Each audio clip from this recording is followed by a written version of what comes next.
Баршаңызға сәлем. Бүгін сухофруктыдан букет жасап және сіздерге бөлісейін деп шештім. Видеоны соңына дейін көріңіздер, пайдалы ақпараттармен бөлісетін боламын.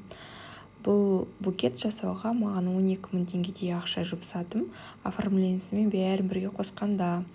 Ал енді алдымен сіздерге шпажки керек болады, ұзындығы 35 см, зубочистка, скотч, жіңішке және жуанты көлемінде. Оформлениясына қағаз, степлер және де лента, кешу қағазы.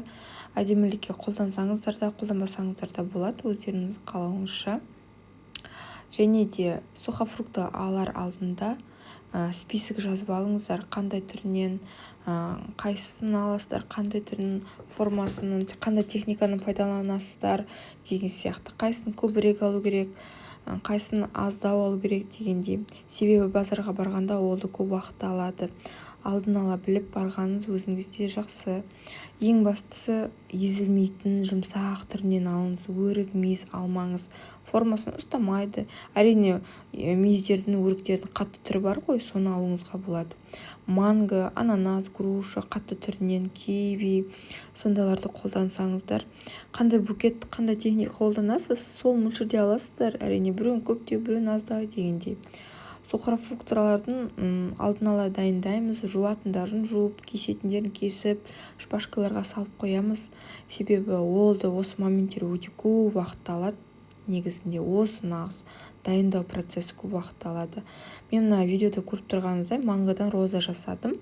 Бір букетке 3 розаны салатын болып шештім де, мангоның жапырағын мысалға жұқа 3 мангоны алып ортасынан бөлдім де, осындай роза айналдырып роза пішінін жасадым. Зубочисткамен қадап қойдым, себебі формасын жоғалтып алады.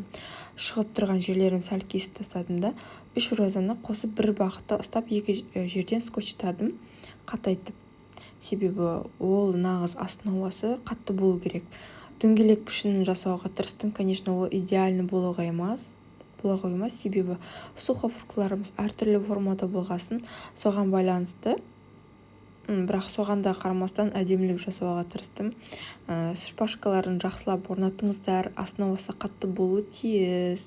Мангоның мен тағы да екінші түрін қолдандым, соған қатысты айтып кетейін дегенім, оны шпажкаға салған кезде сразу холодильникке салыңыздар, себебі ол бөлме температурасында тез еріп кетеді екен.